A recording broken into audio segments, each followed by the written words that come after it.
90% of Indian kids, so మన దేశంలో సుమారుగా ఉన్న పిల్లలందరూ కూడా 90%, at least male, మగ పిల్లలు ముఖ్యంగా, they all play cricket. So వాళ్ళందరూ క్రికెట్ ఆడతారు. You give them a bat and a ball, or a stick and a ball, or stick and newspaper ball, or a ball, whatever it is, they'll go on the gully and they will hit balls, they'll throw the balls, they will play for hours.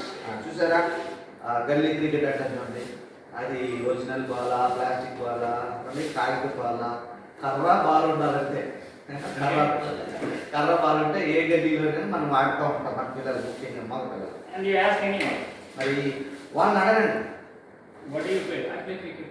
So వాళ్ళు అంటారు ఆ చెమటతో అంటారు కదా, మీరు cricket ఆడేసాం అంటారు కదా. Then you ask them, are you a batsman? Well, I'm a batsman, I'm a bowler. So ఆ పిల్లలు సరసాధారణంగా అడిగితే ఏమంటారు, నువ్వు బ్యాట్స్మెన్ వా బౌలర్ ఉంటా, నేను బ్యాట్స్మెన్ బౌలర్ అంటారు. Okay. They never make it to even the school competitions. అయితే ఈ గల్లీ క్రికెట్ ఆడిన వాళ్ళు అందరూ కూడా ఓకే, సో కనీసం స్కూల్లో ఆడటానికి కూడా వాళ్ళకి అవకాశం రాకపోవచ్చు. No, not outright, because they don't know the rules. అంటే అక్కడికి వెళ్ళి ఆ రూల్స్ కూడా వాళ్ళకి తెలియదు. వాళ్ళకి తెలియదు. Like, I ask them, what is silly point, what is deep mid point, long on, Deep mid point, silly point. It's like, not know that. Somebody puts a ball, we hit it. If it hits that ball, if it goes beyond that, you are out. One out. So They create their own rules. వాళ్ళ rules వాళ్ళకు ఉంటాయి కదా, మీకు తెలుసు, మీరు అందరూ నమ్ముతున్నారు, మీరు ఐడెంటిఫై చేసుకుంటున్నారు. సో ఆ పలానా ఆ ఫెన్స్ దాటితే 4, ఈ పక్కకి వెళ్తే అవుట్, ఎందుకంటే ఇక్కడ ఫెన్స్ లేదు కదా, ఏదో నియమాలు పెట్టుకుంటారు, వాళ్ళ ఓన్ రూల్స్, ఓన్ క్రికెట్ అనమాట. క్రికెట్ ఆడాడు That is the problem in Christianity too. So క్రైస్తత్వంలో కూడా అంటే ముఖ్యంగా మన ప్రసంగికుల్లో కూడా అలాంటిది ఒక సమస్య ఉన్నది. Book is there, Bible is there, just open it, whatever you like it, you feel it, you tell it. చూసారా, పుస్తకం ఉంది, మరి అంటే బైబిల్ ఉంది, తెలుస్తున్నారు, వాళ్ళకి ఏదో చిన్న టచింగ్ ఫీలింగ్ ఏదో అంటారు కదా, ఏదో ఆసక్తి కనిపించింది, సరే ఈ వచ్చిన తీసుకుని నేను ప్రసంగం చేస్తాను అన్నట్టుగా వస్తున్నాను. There are, again, as I said, Paul was well educated. So Paul సంగతి మనందరికీ తెలుసండి, ఆయన విద్యావంతుడు. Even God called him to preach to Gentiles. He spent 3 years. ఆ యొక్క ప్రభు అతనికి దర్శనం ఇచ్చి నువ్వు అన్ని జనుల దగ్గరికి వెళ్ళాలి, ప్రసంగాలు చేయాలి, వాళ్ళ రక్షణ ఆపాలన్నప్పుడు కూడా ఆయన 3 సంవత్సరాలు మరలా పుస్తకాలు తిరిగేశాడు. తగ్గిపోతున్నట్టే లెక్క. And only statement I hear from untrained pastors. మరి తగ్గిపోయిన సేవకుల దగ్గర ఒక మాట ఎప్పుడు కూడా వింటూ ఉంటాం, అదేంటంటే Disciples didn't go to seminary. శిష్యులు ఎక్కడ ట్రైనింగ్ చేశారండి అంటారు. Priscilla and Aquila. సో అకిల ప్రిస్కిల్ అని ఒక కుటుంబం మనకు తెలుసు బైబిల్లో. They were preaching. వాళ్ళు కూడా ప్రసంగికులే. When Paul heard it, what the heck he said? చూడండి, పౌలు గారికి వాళ్ళు పరిచయం అయ్యారు. పౌలు మాట అంటాడు, వాళ్ళు మీరు ఏం చెప్తున్నారు అసలు? It's like, oh yeah, they are preaching Christ, and Paul says, what are we talking about? చూడండి, మేము కూడా ప్రభువుని గురించి చెప్తున్నాం, మరి మెస్సియాని గురించి చెప్తున్నాం అంటే కాదు, అట్లా కాదు, ఎట్లా చెప్పాలని ఏదో కొంచెం తరగతిచ్చినట్టుగా ఆయన చూస్తాం. Training is needed. The problem with the pastors, if you have money, you are famous. చూసారా, ఈ రోజున సంఘాలు ఉన్న పరిస్థితి ఏంటంటే డబ్బులుంటే అంటే పేరు వస్తుంది, పేరుంటే ప్రసంగికులు అయిపోవచ్చు అన్న ఒక ట్రెండ్ నడుస్తుంది. తరబీదు సంగతి ఎవరు పట్టించుకోవడం లేదు. 90% of pastors, I not say 100, 90%. So ఇట్లా మరి 100% మనం చెప్పలేము, కానీ కనీసం సుమారుగా ఒక 90% మంది సేవకులు ఇలాగే ఉంటూ ఉన్నారు. If father is a pastor, his son will become the pastor of the church. చూడండి, తండ్రి గారేమో సేవకుడు అయితే మరి కుమారుడు కూడా తర్వాత సేవకుస్తూ ఉన్నారు. It's a business. చూసారా, అంటే అది ఒక వంశపారంపర్య వ్యాపారం లాగా తయారైంది ఈ రోజుల్లో ముఖ్యంగా. సో అది మనము తీసివేయాలి. Okay, and even you also. Not everybody of you in this church or in this group is called. చూడండి, చూసారా, మనం నేర్చుకుంటున్నాం మంచిదే. సో మన అందరం ప్రసంగాలు చేయాలి, బలం చేసి ఉద్యోగ ప్రసంగాలు చేసేయాలని రూల్ ఏం లేదండి. You see, we are called to spread the gospel, teach, not preach. చూసారా, ప్రభు మాటలు మనం మనుషులు పెడితే మీరు వెళ్ళి బోధించండి. బోధించడానికి ఒక బైబిల్ టీచర్గా ఉండడానికి ఎక్కువ పిలుపు మనం బైబిల్లో చూస్తూ ఉన్నాము. You see, it's a calling, it's a gift by the Lord. Not everybody has it. కాబట్టి ఇంకా గమనించినట్లయితే ప్రభు ద్వారా దొరికే వరం ఇది. అంటే అందరూ ఇలా చేయాలని లేదు, అందరూ ప్రసంగాలు చేయాలని లేదు, లేదా అందరూ సంఘాలు నడపాలని లేదు. అంటే మరి బోధ మాత్రం, టీచింగ్ మాత్రం అందరూ చేయవచ్చు, చేయాలి. Let's come back to hermeneutics. What is hermeneutics mean again? చూడండి, మనం పోయిన వారం Who is Herman? హెర్మాన్ ఎవరు తెలుసా? Greek messenger who used to translate for who? Which Jupiter. planet?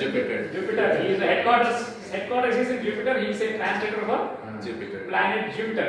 So that's why we got the name Herman. Herman is like, messenger. So is it a Christian word? No, it's not a Christian. It's just a word. I mean, like, more like a. I'm not asking. Is Bible a Christian word? Yeah, we pertain it to Bible, but Is Bible a Christian word? No. What does Bible mean in Greek? Bible in Greek means book. Even now, we use in Greek, we use the word Bible. Okay? So that's why in all of your Bibles, there is one thing. If you have an English Bible, you will see one word on the top. They use one word called, Holy. Yes. which means it is a Separate book. holy Book. book. Okay? So we got to understand, Bible is not a Christian word. It is a Greek word translated into Latin, biblios. That means Bible. That means book. So unless we add the word holy book, it is just a book. That's why in Telugu nobody say Grandam. What do you call in Telugu? Why? Because it is holy. They can say, open the Grandam. What is it that? We say Parishuddha Grandam. I mean, like, how stupid a pastor can be, he will use the word Parishuddha. But in English, I mean, we kind of put that word as Bible as in Christian word, but that's why we use called bibliology. Like in your exams also, right? Bibliology, and you write, right? Like I mean, order of books, bibliology. How many books you have studied? Ology means study, right? Bibliography. So అట్లా bibliology, okay? ఇవి సాధారణ పదాలేనండి, secular పదాలే. హెర్మెనెటిక్స్ అన్నా Bible అన్నా secular పదాలే, కానీ మనము కొన్ని adapt చేసుకున్నాం. Like holy, పరిశుద్ధ గ్రంథం అనేటువంటివి మనం పెట్టుకున్నాము. అవి మన గ్రంథానికి ప్రత్యేకం. So let us see what are the violations, I mean, like common mistakes we do when translating the Bible. కాబట్టి వాక్యాలు అర్థ వివరణ చేసేటప్పుడు మనం సర్వసాధారణంగా చేసే కొన్ని ఏమండి మరి పొరపాట్లు చూద్దాం. Okay, the first one is prejudice. Prejudice అంటారంటే ముందస్తు అభిప్రాయం. Like the first one is prejudice. ముందస్తు అభిప్రాయం కలిగి ఉంటాం. Like already we have an opinion. I mean, like we can say prejudice, or we can say preconceived opinion. Let us say already we have an opinion. So ఫలానా వచనం ఎక్కడో విన్నారు, ఏదో జరిగింది, లేదా మీరే చదివారు, మీకు అర్థమైనా ఇది ఇంతే అని మీ మనసులో ఒక అభిప్రాయం వచ్చేసి ఉంటారు. And we read the whole Bible with that prejudice, that opinion. So ఆ ఫలానా విషయం గురించి ఆ ఫలానా మరి ముందస్తు అభిప్రాయంతోనే బైబిల్ని మీరు చదువుకుంటూ పోతూ ఉంటారు. What are the common prejudices when you are reading Bible? Probably you may have prejudice, we don't know. Probably that you may not so know. ఈ మాట మీకు అర్థమైందండి. మనం సర్వసాధారణంగా ముందస్తు అభిప్రాయం కలిగి బైబిల్ని చదివే 1-2 పనులు మీరు చెప్పాలి. Already have an opinion. What the Bible says. Bible ఈ విషయం వచ్చి ఇలా చెప్తుంది అని మీకు ముందే ఎక్కడో ఆ అభిప్రాయం ఎలా వచ్చిందో ఎక్కడ విన్నారో చదివారో. Let me go to name. Probably your prejudice may be right. I mean, again, prejudice just because you have prejudice doesn't make it wrong. It may be a right prejudice, it may be a wrong prejudice, which is bad anyway. But I'm just asking. చూడండి, కొన్ని యొక్క అభిప్రాయాలు మనం ముందే ఏర్పరచుకుంటాం, ముందుగానే అభిప్రాయాలు వస్తుంది. What are the prejudice? అట్లాంటివి తోమా గురించి అవిశ్వాసైన తోమాను చూచిన మీరు వారికి చూడక మీరు ధన్యులని సార్. తోమాకి ఏంటంటే ఒక అవిశ్వాసం అనే ట్యాగ్ ఉంటుంది. సో ఆ ప్రతిసారి మాకు వచ్చినప్పుడు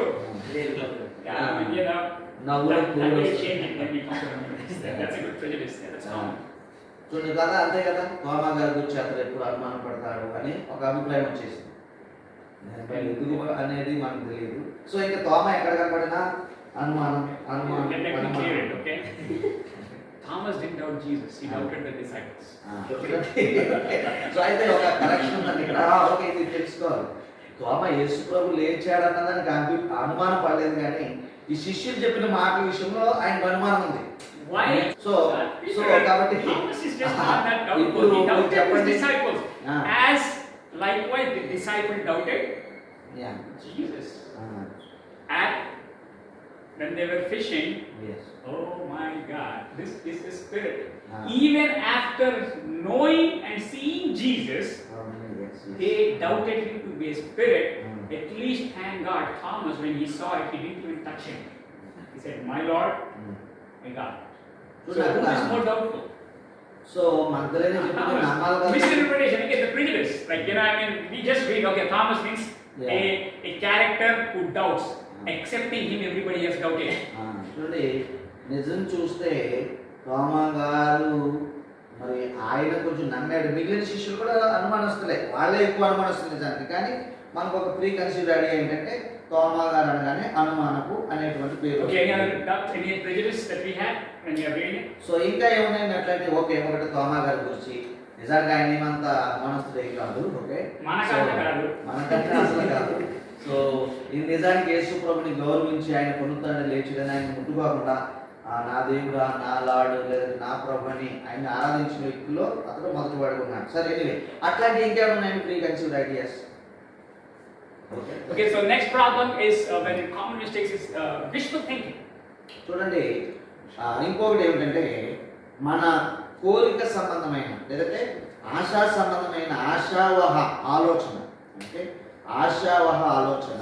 So, I mean, like, people say, like, you have to have wishful thinking when you're reading the Bible. So No.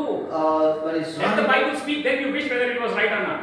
కాబట్టి అక్కడ చదువుతున్నది ఎట్లా ఉంటే బాగుండు అనుకుని ఒక ముందే కోరికతో ఎట్లా ఉంటే బాగుండు, ఇట్లా అవుతే బాగుండు అన్నట్టుగా అనుకుని చదవటం అన్నమాట. Okay. Wishful They're almost like prejudice. Like the next third point is ఇది like కూడా సుమారుగా pre conceived idea. appeal, popular ideas, popular interpretations. Yeah. How do we use the word popular? Popular. Okay, so కొన్నిసార్లు ఏమవుతుందంటే ఎక్కువ మంది చెప్పిన ఇంటర్ప్రిటేషనే correct అంటున్నారు. అంటే Popular popular ideas. I mean, like, it is there. Like, say for example, so ఉదాహరణ చెప్తా చూడండి. can a pastor on a Sunday, on a Easter Sunday, use that word clearly. Easter Sunday రోజున pastor గారు On a pastor wears black pant, నల్ల pant వేసుకున్నాడు, black shirt, నల్ల చొక్కా వేసుకున్నాడు, black tie, సో టై కూడా నల్లదే కట్టుకున్నాడు. and comes and preaches the వచ్చి gospel. వచ్చి మన ముందే చెప్తున్నాం, సువార్త ప్రకటిస్తున్నాం, ప్రసంగం చేస్తాడు అనుకోండి. Okay, Can pastor do that? So pastor అలా చేయొచ్చా? On a Easter Sunday, he is wearing all black. So Easter Sunday అండి, మరి ఇంత Black మొత్తం shirt like a సో ఇంకా పాస్టర్ గారితో సరిపోయాడు. పాస్టర్ గారు సంఘం that's a popular idea. That's what we are trying to say. yeah. When they are wearing white socks, also white pant, white socks. Accepting their hair, no matter what color, they will put dye. Why not white dye? When there is available, use white dye. Yeah. But they want to look like, I mean, already our fellows are dark fellows. All white with black hair. చూడండి, Mustache black hair. That too, their dye is like, as if they're wearing a helmet. Half of the thing will be paint on it. We'll know, he doesn't even have a hair, his forehead will be all colored. I don't wear anyway. I mean, like, prejudice. I mean, isn't that a popular idea? Pastors have ఆ to రోజున be. Why? Because John sees people in heaven all white and praising God, holy, holy, holy. We don't even know what kind of color God was wearing because it was so bright that he couldn't even see it. All he can see is like white radiance. Probably he was wearing a black dress. We don't know. Why generalize? Yeah. Black is good, black is bad, white is good. And again, the worst part, right and left. Right, always good. Left, bad. Right thief, left thief. When the Bible says right and left thief. So అక్కడ చెప్పడానికే చెప్పారు తప్ప అట్లాంటిది మరొకటి ఏంటంటే ఈ దొంగలు ఇద్దరు. సో కుడి పక్కన దొంగ మార్పు నుంచి వచ్చేసింది, ఎడమ పక్కన అట్లా అని చెప్పడానికి లేదు. We don't know, probably the left guy might have accepted it. All it says ఎవరికి is కూడి to ఎవరికి tell that Jesus was in the middle. So కాబట్టి They said one is on the right, one is on the Yeah. left. We don't know who Yeah. accepted Christ. చూడండి, Okay. అంటే మనకు ఒక సువార్తలు ఎక్కడ కుడి వైపున ఎడమ వైపున అని రాయబడింది, అది చెప్పడానికి మాత్రమే. Yeah, okay. When you preach Christ, you Yeah. don't get claps, you get salvation. చూడండి, When you do lectures, you get claps. So yeah, మరి లెక్చర్స్ ఇస్తే చప్పట్లు కొట్టిస్తారు కదా. ఇప్పుడు రాజకీయ నాయకులు ఆగి మరి కొట్టించుకుంటారు, అట్లా అయింది మన ప్రతి చెప్పడానికి ₹3 మీకు ఏదో చేస్తామంటే మనం చప్పలు కొట్టాలి, అది చేసేది లేదు, చేసేది లేదు, మీకు తెలుసు. Okay, Yeah. సో అట్లా అంటే క్రీస్తును ప్రకటించినప్పుడు చప్పట్లు ఎవరు పట్టరు, రక్షణ పొందాలి, అది మన ఉద్దేశం. Okay, so at least I hope you guys are not in this way. చూడండి, ఈ కామన్ మిస్టేక్స్ లో మీరు అక్కడే ఉండిపోవాలి. Does it applicable to me? Another prejudice. Yeah, I mean, yeah, we'll come to that one in this next point. I mean, this is just a common mistakes when you're reading it. So now, the thing is, harmful methods of interpretation. చూడండి, next heading ఏం పెట్టుకుంటారంటే వ్యాఖ్యానానికి అంటే విరుద్ధ పద్ధతులు లేక హానికరమైన వ్యాఖ్యాన విధానం. This is all theory, guys. I'll come to practicals. But first you understand. చూడండి, హానికరమైన వ్యాఖ్యాన విధానాలు. Everybody wants to take a bat and ball and play in the stadium. Unless you understand what is bat, what is ball. So I'll వాళ్ళకి not let you guys go in. ఒక కర్ర ఒక కాగితం ball ఉంటే cricket ఆడేసినట్టుగా అయిపోయింది పరిస్థితి. కానీ విషయం అది కాదు. Okay, You get harmful methods of interpretation. First one is mythical method. Mystical. Yeah, so ఇది ఒక భ్రమ సంబంధమైన విధానం. Mystical Mystical, right? Yeah. Yeah, mystical method. You see, you know what mystical means? I mean, you know what it is? Yeah, ఒక మాయా సంబంధమైన విధానం, It's like ఏదో ఒక భ్రమ సంబంధమైన విధానం, ఊహించుకోవడం. Heaven and earth not related to us, creation not related to us. It's all mythical. I mean, like God is in the clouds, dancing up and down. కొన్ని మిస్టికల్ ఊహించుకుంటాం మనం. All ఎక్కడ ఉంది, ప్రభు ఎక్కడ ఉన్నారు. like small kids, like all mystery. I mean, like when somebody is dead, they get one heart, they get one cloud. So you go there. Mystical or Mystical. mystical? Yeah. Mystical ఒక ఊహాసమైనది. చనిపోయారు అనుకోండి, ఆ వ్యక్తికి ఆ గాలిలో తేలియాడుతున్నాడు మేఘాలు, అతనికి ఒక ఏంటంటే గిటార్ ఇస్తారు, మనం సండే స్కూల్లో పాడతారు కదా, అట్లా ఊహలు వచ్చినాయి. ఓకే, నిజంగా పాడతారు లేదు మనకి ఎవరికి తెలియదు, కానీ that is a mystical way. And devil has horns. చూడండి, సాతానికి కొమ్ములు ఉన్నాయని, Black, red color eyes, tail. ఇది మనం అంటాం కదా, పోలుస్తాం కదా, నిప్పు కణ లాంటి ఎర్రని నేత్రాలు, నల్ల శరీరము, ఏమండి, And has a pitchfork in his hand. అలాగే పిచ్చిపోరు ఒక కత్తి లాంటిది అండి చేతిలో పట్టుకుని హాన్ చేయడానికి ఉన్నాడు అన్నట్టుగా ఊహించుకుంటాం. Mystical. ఇదంతా భ్రమ సంబంధమైన విధానం. అది కూడా మరి Wrong method. అది కూడా harmful actually. Okay, Next one is allegory. So రెండోది ఏంటంటే సో ఆత్మీయార్థంతో చెప్పడం. అబ్బో, ఇది కూడా చాలా జాగ్రత్త. Everything they had to put it as allegory. చూడండి, అంటే అక్కడ ఉన్న వాక్యాన్ని అది విడిచిపెట్టేసి దీని అర్థం ఇది అని వేరే అర్థాన్ని చొప్పించే విధానం. రాసుకోండి, ఆత్మీయార్థంతో చెప్తా. మొదటేమో మిస్టికల్ వే, భ్రమపరుచు లేదంటే భ్రమా విధానము. రెండవది ఆత్మీయార్థంతో చెప్పుట. Okay, this is Christian practice, by the way. Christian practice. You know what happened? Like, I was there for one Easter sermon. So ఒక రోజు నేను ఒక సంఘంలో ఈస్టర్ దగ్గర వర్తమానం ఇస్తున్నాను. One big pastor with all big robes. Allegory అంటే పోలిక ఆత్మీయ అర్థం. Hidden spiritual meaning. Yeah. ఉపమాన రూపం, పోలిక రూపం. అదే మనం ఓకే ఆత్మీయ అర్థం ఓకే అట్లా వచ్చేసిందండి. ఐ మీన్ అట్లా అంటున్నాము చాలా నుంచి. Okay, so what So anyway, it comes to conclusion. చూడండి, what that కొన్నిసార్లు ఆత్మీయ అర్థమే. what that preacher said. So చూడండి అక్కడ It's like, and you know, ours is like what CNE club members, like Christmas, New Year, and Easter, right? That's when the churches get filled. CNE అంటే Christmas, new year, Easter. CNE club members ఉంటారు. Yeah. ఆ రోజు They only come for Christmas, they only come for New Year, they only come for Easter, right? And that's our Christmas, new year, Easter. Okay, okay. Church was like filled. So ఆ Easter Sunday రోజున చాలా మంది వచ్చారు. That guy said, and I was preaching, you know, it is not important if Christ rose from the dead or not. That is the ఆయన అన్న statement. మాటలు మా మాటలు. It is not important that Christ rose from the dead or not. So As Prabhu long as He raises in my heart. ఆయన ఏదో భక్తుడిలా కనిపించుకోవడం అంటే నేను వివరించే విధానంలో సో ఆయన ఉంటే ప్రభువు అక్షరాల మరణం నుంచి లేచాడో లేదో నాకు సంబంధం లేదండి, నా హృదయంలో లేచాడో లేదో అనేది ముఖ్యమైన అన్నాడు. Okay, The foundation of Christianity so was అంటే shattered అది in మనకి his బయటికి ఎలా own ఉందంటే house. అబ్బా ఏం డైలాగ్ అన్నట్టు ఉంది కానీ అది కరెక్ట్ కాదు. అసలు మన క్రైస్తత్వానికి పునాది ప్రభు లేవడం, అది కాదంటే అది ముఖ్యం. ఈయన హృదయంలో ఒప్పించాడు. My point is, I don't care if Christ is in your heart or not. చూడండి Christ rose from the dead. చూడండి క్రీస్తు మృతుల్లో నుండి లేచాడనేది ముఖ్య సత్యం అయితే ఏమంటే అది నీకు ఆ అనుభవం వచ్చిందా లేదా అనేది అది తర్వాత అది వ్యక్తిగతం, అది ముఖ్యం కాదు అనేది. ముఖ్యమైనది ఏది? క్రీస్తు మరణం నుండి లేచాడనేది అతి ముఖ్యమైన You సంగతి. choose to go to hell, good for me, I don't care. చూడండి యేసు ప్రభు లేచాడు, ఆయన చేయాల్సినంత చేశాడు. నువ్వు నమ్మి పరలోకానికి వెళ్తే అది నీ ఇష్టం, లేదు నేను నరకానికి పోతానంటే అది కూడా నీ ఇష్టమే. But the fact remains, Christ rose from the dead. That's what Paul says. This is my gospel. That Christ died, he was buried, and he resurrected. And that is the foundation of our hope, our gospel, and for everything. చూసారా మరి పౌలు గారి మాటలో కూడా మనం చూస్తాం ఏంటంటే, నా సువార్త ఏంటంటే లేఖనాల ప్రకారం ప్రభువైన యేసుక్రీస్తు మరి మృతి నొందాడు, సమాధి చేయబడ్డాడు, తిరిగి లేచాడు. అదే సువార్త.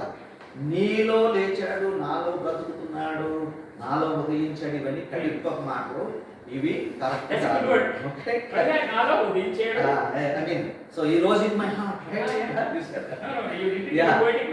ఓకే సో ఉదయించాడు, నాకు మార్గం అయ్యాడు. ఓకే వ్యక్తిగతంగా చెప్పుకో, కానీ అది నాకు ఇంపార్టెంట్ కాదని అనడానికి లేదు. ఓకే అది ఇంపార్టెంట్. నీలో ఉదయించాడా, లేకపోతే నీ కొరకు లేచాడా, నీ హృదయంలో వెలిగించాడా, ఇవన్నీ తర్వాత విషయం. So very be so careful, guys. చూసారా అలిగారు ఎలా ఉంది, చూసారా పోలిక ఎలా ఉంది. It may sound Christian, Ah, it may sound ఆయన spiritual. చాలా Wow, భక్తుడు yes, అన్నట్టుగా. because and the church was full. This guy is like, with all the robes, and he tells this one, I said like, what the heck, you guys, I mean, not my church. So okay అంటే బహుశా పులిపిట్ నుంచి ఆయన చెప్తున్నాడేమో బహుశా కదా. అది ఎంత misleading statement మరి కదా. సో అది మనకు అనిపించదు, అబ్బా ఏం చెప్పాడండి, ఆయన ఉదయంలో ప్రభు లేచాడంట, పాలస్ దినంలో లేస్తే ఎవరికి లేకపోతే ఎవరికి కాదు కాదు, అసలు అక్కడ లేచిందే ముఖ్యం. Okay Okay, so allegory, be careful. చూసారా ఇట్లాంటి There are allegories in the Bible, but we have to be very careful to keep everything allegorical when we are interpreting the Bible. చూసారా అంటే బైబిల్లో అలిగారికల్ గా ఈ ఆత్మీయార్థంతో పోలిక రూపంలో చెప్పిన విషయాలు ఉన్నాయి, వాటిని అలాగ చూడాలి. అక్షరార్థంగా చెప్పిన విషయాలు ఉంటాయి, వాటిని అక్షరార్థంగా తీసుకోవాలి. దాన్ని ఇక్కడ దీన్ని అక్కడ పెడితే చాలా ప్రమాదం అవుతుంది. Wrong method. Okay. సో కాబట్టి మన హెడ్డింగ్ ఏంటంటే హార్మ్ఫుల్ మెథడ్స్, హానికరమైన వ్యాఖ్యలు. Okay. Next one, superstitious method.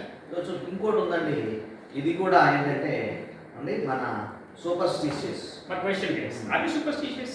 So superstitious అంటే మనం ఆ యొక్క ఆత్మల సంబంధమైన విధానంలో ఆలోచిస్తాం చూడండి. Okay Are you very ఆపోహల superstitious? And do you have any superstition? Let's put it like that. ఆపోహల విధానము, మూఢనమ్మకాలు. మూఢనమ్మకాలు, ఆపోహలు అంటారు చూడండి. ఆ మాట రాసుకోండి, మూఢనమ్మకాల విధానము. మీకేమున్నాయా మూఢనమ్మకాలు? Come on, everybody has it. Just tell me. Sir, నీ లేవు నీ పక్కింటి రోడ్కి ఏమన్నా చెప్పండి, అది రాస్తా. సో కొంచెం మన డిస్కషన్ కోసం మీకు లేవు నీకు లేవు, పక్క వాళ్ళకి ఏమన్నా చెప్పండి, రాస్తా. లేదంటే తల దగ్గర బైబిల్ పెట్టు. సార్ తల దగ్గర బైబిల్ పెట్టు. తన దగ్గర బైబిల్, పిల్లలకి బైబిల్ పెడితే పిల్లలకి పవర్ వస్తుంది, అందరికి మన క్లాస్ అవుతుంది. ఓకే ఓకే అదొక మూఢనమ్మకం. Okay. నువ్వు ఎప్పుడు తూర్పు వైపు ఉండాలి, వాస్తు అనేది east facing. I mean, I know. I have one apartment in front of me.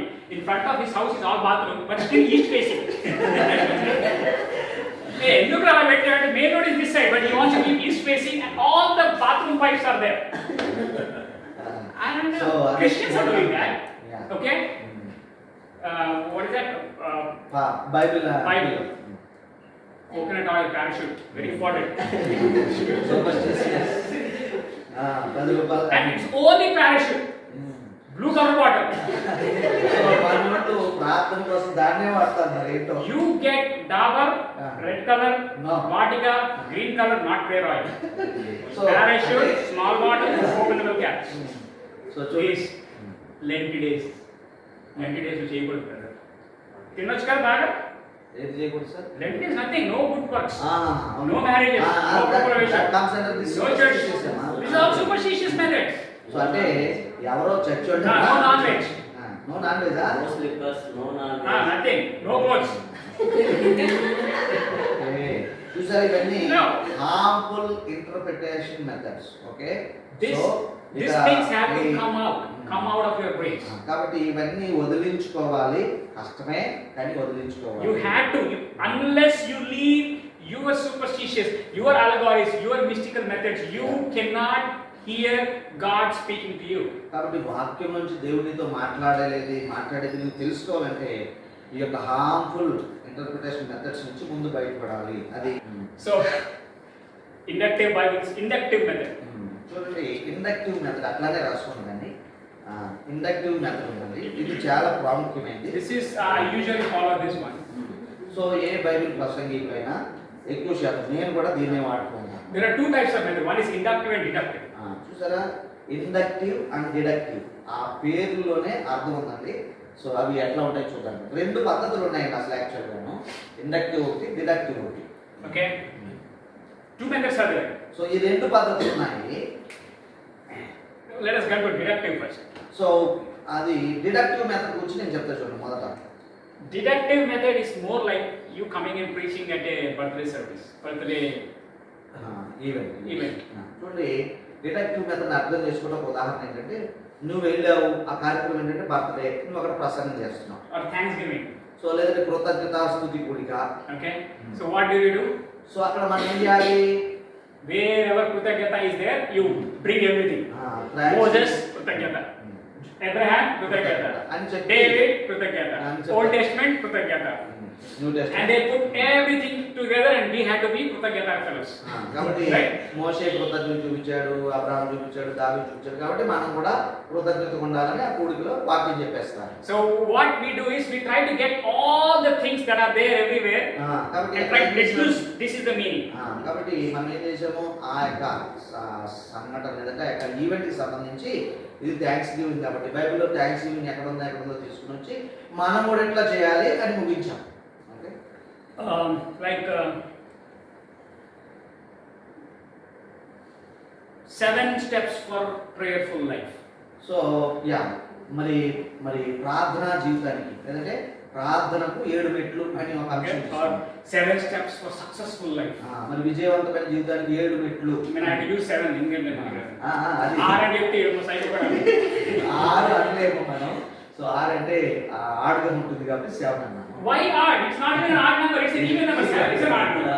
Okay, so కాబట్టి అంటే మనకు అంటే ఇప్పుడు చెప్తున్నారులేండి 3 సూత్రాలు. అది ఏం దొరకకపోతే సో అంటే దాన్ని ఇంకా సూత్రాలు దొరకగా So what they do?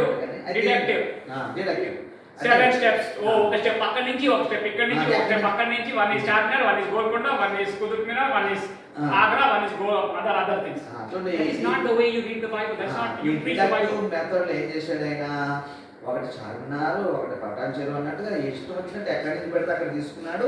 ఆ ఈవెంట్ లో అట్లా చేశారు. అయితే it should not be like that. It should not be. I mean, like, you know, even though you call me to preach at a birthday service, I preach from a subject and I'll come to that.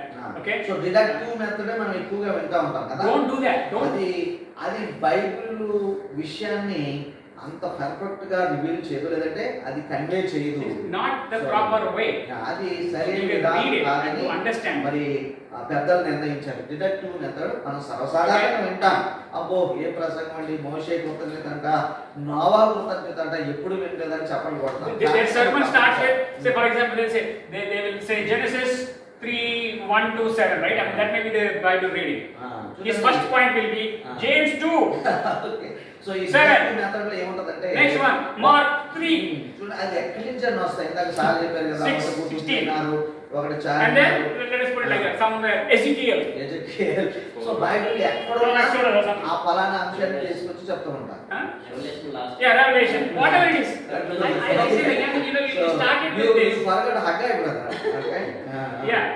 Okay, anyway So- అట్లా ఉంటుంది. మీకు ఆ విషయం అర్థమైంది కదా. Preachers they'll say like, okay, but the theory. Okay, you see that. You have to understand that this thing should be supporting this one. But you should not keep these things and say, this is my sermon. No, your sermon has to be in this because you are preaching from this one. Yes. But they start from this and they say, this is one point, this is another point, this is one point. That's why Jesus is God. కాబట్టి ప్రసంగం ఎలా ఉండాలంటే నువ్వు తీసుకున్న ప్రధాన అంశం లేదంటే వాక్యం జెనసిస్ 3:1-7 అనుకున్నాం, అక్కడి నుంచే పాయింట్ తీసుకుని సపోర్ట్ గా వాక్యాలు చెప్పాలి. కానీ అట్లా కాదు మన వాళ్ళు చేసేది. అది అలా వదిలేస్తారు. ఇక్కడ జేమ్స్లో ఒకటి, అక్కయ్యలో ఒకటి, మహాకలో ఒకటి, రెవల్యూషన్లో ఒకటి, ఇంకా వేరే పుస్తకం ఒకటి అన్నట్టు ఉంటుంది. ఇది డిడక్టివ్ మెథడ్లో That is deductive. This is absolutely wrong method. Absolutely wrong. అట్లా చేయకూడదు యాక్చువల్గా. I mean, అది తప్పు విధానం. It cannot be done. Should not be done. But it is the only thing that's being done. చూడండి, అయితే ఎక్కువ శాతము ఇందాక మనం గల్లీ క్రికెట్ అనుకున్నాం చూడు, మన వాళ్ళంతా చేసేది అదే. కాబట్టి అది పద్ధతి కాదు, అట్లా చేయకూడదు. Okay. We have to go for inductive method. So inductive method అని ఉందండి. సో ఇందులో ఏం చేస్తారు? It is like అనుసరించదగింది. stating all the facts in the context together. All the facts. I mean, like, who wrote it? Who, what, when, why, where? What is it? Who? What? Who, what, Where? when. Why?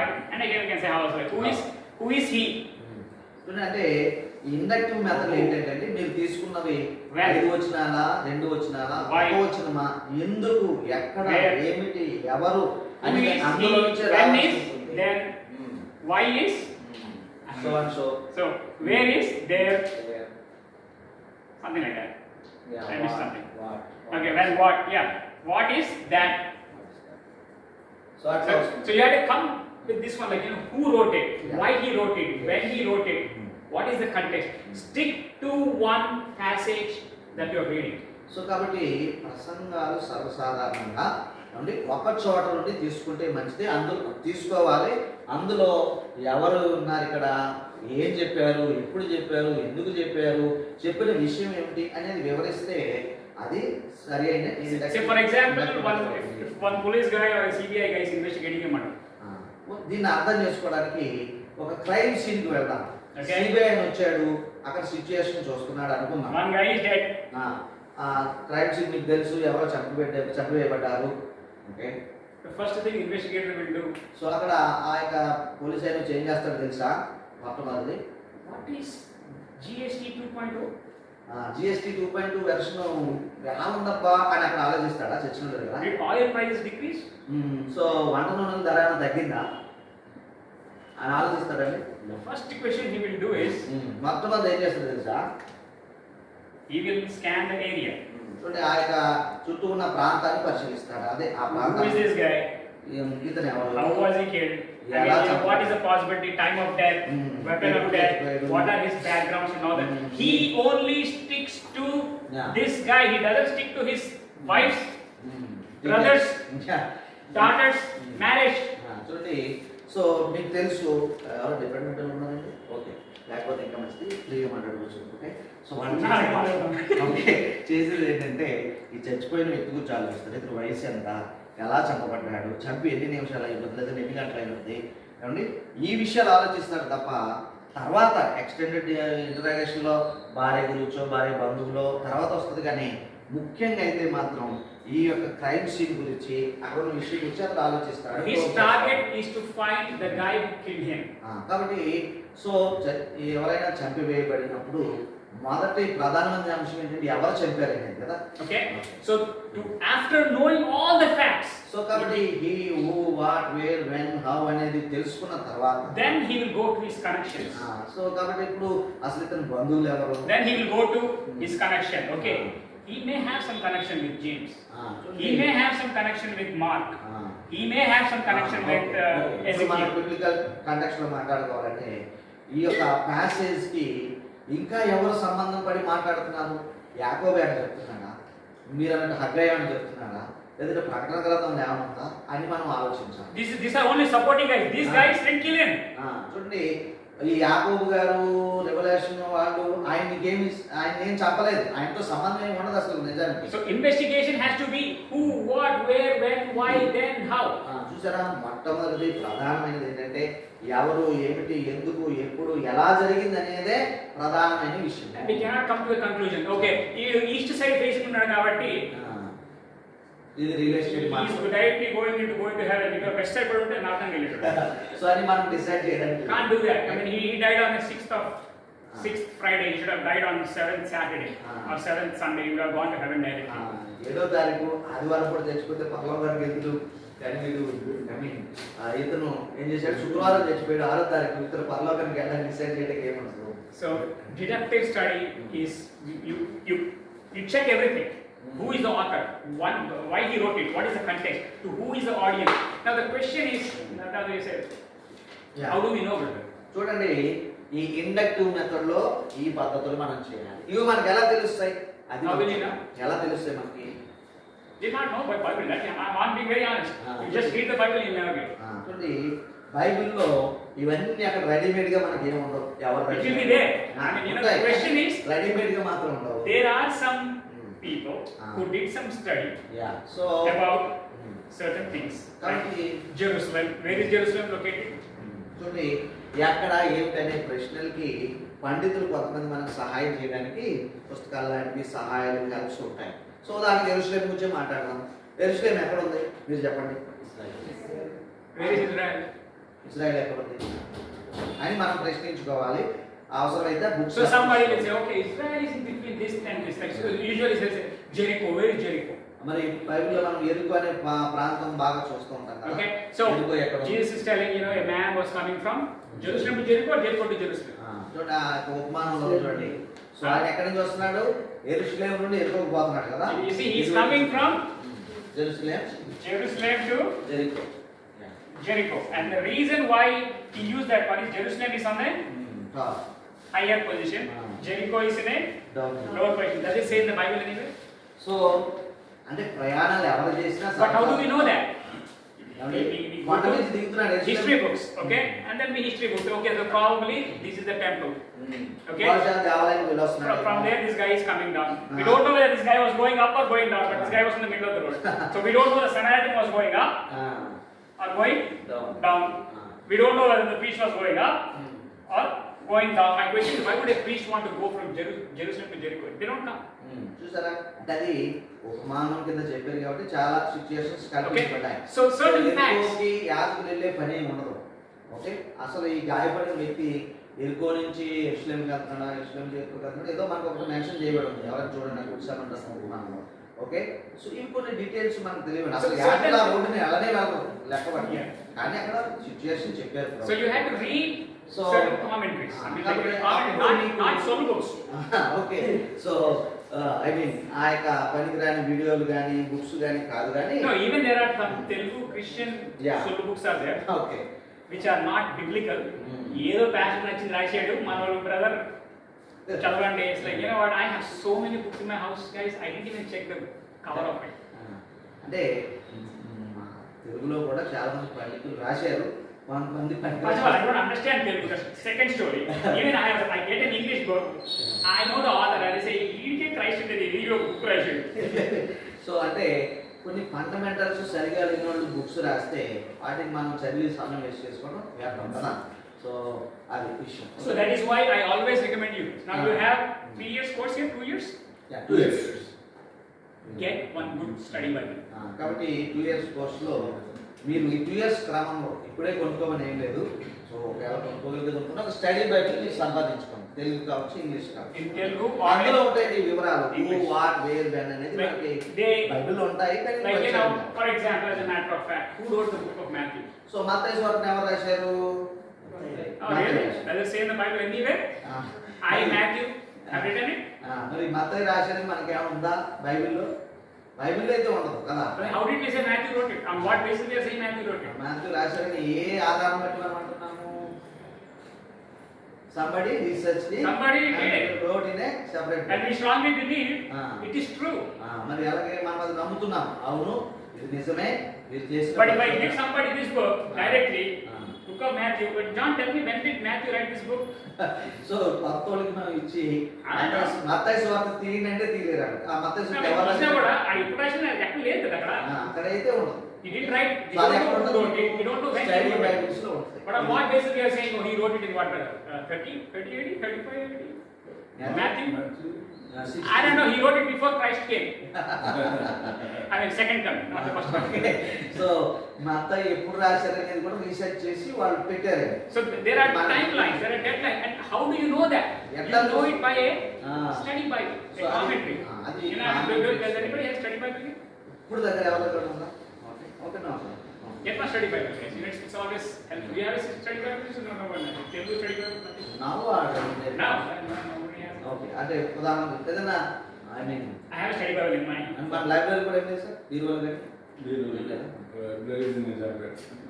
What's that? So ఇక్కడ కూడా ఒకటి పెట్టాలి ఒక 4 పుస్తకాలు okay So let us see. I mean, like, you know, అంటే అంటే మీరు చూసారా స్టడీ బైబిల్ చూశారు కదా పెద్దగా ఉంటాయి రెగ్యులర్ సైజ్ కంటే కొంచెం So- వ్యాఖ్యానం ఉంటుంది మాథ్యూ తీశారు it sir was to Matthew. Okay Matthew, meaning gift of the Lord.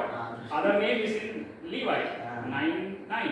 Okay? చూడండి Author date. మత్తయికి లేవి అనే మరో పేరు ఉంది ఏమండి The Matthew authorship of this gift of gospel. God అని అన్ని ఉన్నాయి వివరాలు రాశారు అక్కడ Okay. స్టడీ బైబిల్ కాబట్టి ఆధారం date It is clear that the gospel was written at a relatively early date prior to the destruction of the temple at 70 AD. మరి యెరూషలేము దేవాలయం నాశనం అయిన 70వ సంవత్సరం కంటే ముందే ఇక్కడ డేట్ ఏం ఇచ్చారంటే 50వ సంవత్సరంలో రాయబడి ఉంది. Some scholars say it is as early as 50 AD. Okay. క్రీస్తు శకం 50లో రాయబడి ఉంది రాయబడి ఉండవచ్చును ఎందుకంటే Okay, now we all say Jesus was 33 years old when he died, right? Cross. కాబట్టి Does it say in the Bible anywhere that he was 33 years old? So మనకి సాధారణంగా మనం మాటలు అనేసుకుంటాం యేసు ప్రభు 33 సంవత్సరాలు జీవించాడు చనిపోయాడని చెప్తాం ఆయన 33 సంవత్సరాలు జీవించాడని మన బైబిల్ ఎక్కడంటే ఆయన Teacher person. స్లోగా చెప్పాల్సిన అసలు అర్థం లేదు okay Where does it say in the Bible? ఎక్కడ ఉందా మనకి Am I? Doubting you I'm not preaching heresy, guys. I'm telling you facts. అంటే అది లేదు కాబట్టి మీరు నమ్మొద్దనే అట్లాంటి బాధ మీకు ఏంటి Someone did that study. Okay, I mean, you know, Jesus started his ministry at the age of 30 30. Where does it say that? చూడండి లూకాసు వార్తలు ఎక్కడ ఉంది కదా యా లూక్లో ఎక్కడ ఉంది Now, the question comes in again. Now, the problem is John comes. His ministry comes to 4 years. Yeah. Matthew, Mark, and Luke. His ministry, Jesus' ministry, is for 3 years. So who is wrong? Yeah so మనకి అంటే కొంచెం లోతుల్లోకి పోతే కొన్ని అర్థంగా ఉంది యోహాను సువార్తను బట్టి యేసు ప్రభు పరిచర్య 4 సంవత్సరాలు అన్నట్టుగా ఉంటుంది ఓకే లూకా మాథ్యూ బట్టి చూస్తే 3 ఇయర్స్ 3.5 ఇయర్స్ అన్నట్టుగా ఉంటుంది ఓకే కాబట్టి ఎవరు రాశారు ఎవరు మరి ఎలా తెలుస్తాయి మనకి అనేటువంటిది Okay. కొంతమంది We all say, when was Jesus born? So ఎప్పుడు యేసు ప్రభు పుట్టారు 3 or 4 BC, not 0 BC. Zero అని లేదు ఇక్కడ Because like now our Gregory, he screwed it up big time, and then again we had to zero fix it లేదు up. Sir Gregory time There was no 0, but like, you know, -3, -2, -1, 1. No 0. No zero. But the problem is Gregory totally screwed up. Okay అంటే అవి జరిగిపోయిన తర్వాత అంచనాలు వేసినప్పుడు Gregory గారు అక్కడెక్కడ అది చేసేది అనుకోండి ఒక 4 సంవత్సరాలు ఎక్కువ వచ్చినాయని చెప్తారు సో 4 BC అని accepted time Jesus Okay. was born So again, how do we know all this? How do I know? Did I do a research on that? No, I read stuff. Research చేశాడా నేను ఏమన్నా చేశాను నేను చదివేది అంతే You had to read stuff. I mean, like, you know, again, you know, John, you are telling not to read Bible. So మీరు అనొచ్చు మేము బైబిల్ చదవాలా ఈ వ్యాఖ్యానాలే చదువుకుంటా I'm పోవాలి not saying that. I'm saying you take the support of resources to come to a conclusion. Okay, this is what I think. You don't have to believe what this guy said, but at least you'll have some idea what they said. Somebody did some work. Use that. కాబట్టి అంటే Bible చదవద్దని మనం ఏ question అన్నాం okay అది అట్లాంటి ప్రసక్తే మనం Bible చదవాలి Bible ఇంకా అర్థం చేసుకొని ముఖ్యంగా నువ్వు ఏదైనా ప్రీచింగో చేయాలనుకుంటే ఇట్లాంటి హెల్ప్స్ తీసుకుని నీ యొక్క ప్రసంగాలు అవి తయారు చేసుకోవాలని ఉద్దేశం Okay, let us go to Luke 24. Read Luke 24, 25, 26, 27. Yeah Luke 24, 25, 26 Yeah, 25, 20, 24, 25, 6, 7. 24, 25, 26, 27 అర్థం చేసుకుంటే లూకా 24 వచ్చిన 25, 26, Luke 24, yeah 25 to 27. 27 24, 25, He said to them, Ah. how foolish you are, and how slow of heart to believe all that the prophets have spoken. Did not the Christ have to suffer these things and then enter his glory? And beginning with Moses and all the prophets, he explained to them what was said in all the scriptures concerning himself. See, Jesus, after resurrection, he started explaining each prophet what they spoke about him.